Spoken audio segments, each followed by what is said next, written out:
Hello, നോക്കിയാൽ നമുക്കിന്നൊരു 6 month ബർത്ത്ഡേയുടെ cake കാണാം കേട്ടോ. ബേബി ശങ്കുടുവിൻ്റെ 6 മന്തിന് വേണ്ടി അവൻ്റെ ഗ്രാൻഡ്മയാട്ടോ കേക്ക് ഓർഡർ ചെയ്ത്. സർപ്രൈസ് ആയിട്ട് കേക്ക് കട്ട് ചെയ്യാൻ വേണ്ടിയായിരുന്നേ. വെയിറ്റ് 1/2 kg മതി. പിന്നെ ഡിസൈൻ പ്രത്യേകിച്ചൊന്നും പറഞ്ഞില്ല കേട്ടോ.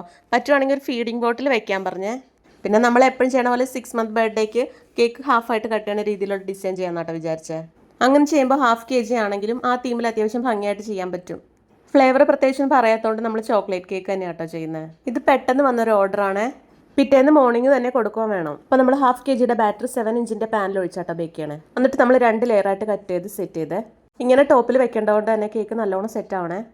അല്ലെങ്കിൽ ഉറപ്പായിട്ട് മറിഞ്ഞു വീഴും. പിന്നെ ഒരു സേഫ്റ്റിക്ക് വേണ്ടി 2 സ്ക്യൂറും കൂടെ കുത്തി കൊടുക്കണ്ട കേട്ടോ. പിന്നെ ഇങ്ങനത്തെ ഒരു ഡിസൈൻ ആയതുകൊണ്ട് തന്നെ നമുക്ക് ഷാർപ്പ് എഡ്ജൊക്കെ വരുത്താനായിട്ട് കുറച്ച് സമയം എടുക്കുവേ. ആ ലെയറുകൾ കാണുന്ന രീതിയിൽ തന്നെ സെറ്റ് ചെയ്താലോ എന്ന് ആദ്യം ഞാൻ വിചാരിച്ചേ. അത് അങ്ങനെ ഇരിക്കണപ്പോൾ കുറച്ച് ഭംഗി തോന്നി. പിന്നെ പ്ലാൻ ബി ആക്കിയിട്ട് ഫുള്ളായിട്ട് അങ്ങ് കവർ ചെയ്തു. അങ്ങനെ കേക്കെല്ലാം ഫൈനൽ കോട്ട് ചെയ്തിട്ട് നമ്മൾ കുറച്ച് നേരം ഫ്രിഡ്ജിൽ വെച്ച് സെറ്റ് ആക്കി കേട്ടോ. ചെയ്ത് കഴിഞ്ഞപ്പോൾ കേക്കിൻ്റെ ടോട്ടൽ വെയിറ്റ് 870 ഗ്രാം ഉണ്ടായിരുന്നു കേട്ടോ. ബോയ് ആയതുകൊണ്ട് തന്നെ നമ്മൾ കേക്ക് ഒരു ബ്ലൂ കളറിൽ ചെയ്യാമെന്നാട്ടോ വിചാരിച്ചേ. അങ്ങനെ കേക്കെല്ലാം ഫൈനൽ കോട്ട് ചെയ്തിട്ട് താഴത്ത് കുറച്ച് ഡാർക്കായിട്ട് ബ്ലൂവും ടോപ്പിൽ കുറച്ച് ലൈറ്റുമായിട്ട് കേട്ടോ ബ്ലൂ കൊടുക്കുന്നത്. നമ്മുടെ ക്രീം കുറച്ച് ഓവർ ബീറ്റ് ആയിപ്പോയേ. അപ്പോൾ ഫൈനൽ കോട്ടി കഴിഞ്ഞപ്പോൾ ഒരു പെർഫെക്റ്റ് ആയിട്ടുള്ള ഫിനിഷിങ് കിട്ടാത്ത പോലെ എനിക്ക് തോന്നിയിട്ടാണ്. അപ്പോൾ നമ്മൾ ഇത് വെച്ചൊരു ഡിസൈൻ കൊടുത്തേ. അപ്പോൾ ആൾ സൂപ്പറായി. അപ്പോൾ ക്രീം ഓവർ ബീറ്റ് ആയി പോണ സന്ദർഭങ്ങളിൽ ഈ ഒരു ഡിസൈൻ പരീക്ഷിക്കാവുന്നതാണ്. അങ്ങനെ നമ്മൾ ക്യൂട്ടായിട്ടുള്ളൊരു ബേബിയുടെ പ്രിൻറ്റ് വെച്ച് കൊടുത്തിട്ടാ. പിന്നെ ഒരു ലാഡറും ഫോണ്ടൻറ്റിൻ്റെ കുറച്ച് ക്ലൗഡ്സും കൂടെ വെച്ച് കൊടുത്തേ. പിന്നെ ആൻറ്റി ഒരു ഫീഡിംഗ് ബോട്ടിൽ വെക്കാൻ പറഞ്ഞിട്ടുണ്ടായില്ലേ, നമ്മൾ 2 വെച്ച് കൊടുത്തിട്ടുണ്ട്.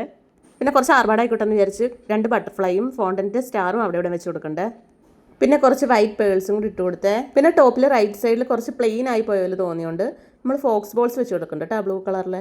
പിന്നെ ഇപ്പോൾ വെച്ച് കൊടുക്കുന്ന സ്റ്റാറിൻ്റെ ഐഡിയ പെട്ടെന്ന് തോന്നിയതാട്ടോ. അങ്ങനെ പെട്ടെന്ന് അതും ചെയ്തെടുത്ത് അതും വെച്ച് കൊടുത്തേ. പിന്നെ ബോർഡിൽ മാറ്ററും ശങ്കുടൂന്നും കൂടെ എഴുതി കൊടുത്തേ. എന്തായാലും കസ്റ്റമർക്ക് കേക്ക് കണ്ടപ്പോൾ ഇഷ്ടമായിട്ടോ. ഇങ്ങനത്തെ ഒരു മോഡലാണ് ചെയ്യണമെന്ന് ഞാൻ പറഞ്ഞില്ലായിരുന്നു. നമുക്ക് അവിടെ ഫോട്ടോയൊക്കെ അയച്ചു തന്നെ. അപ്പോൾ ഈ കേക്ക് എല്ലാവർക്കും ഇഷ്ടമായോ? എന്തെങ്കിലും സജഷനൊക്കെ ഉണ്ടെങ്കിൽ പറയണം കേട്ടോ. ഇനി അടുത്ത വീഡിയോയിൽ കാണാവേ. താങ്ക്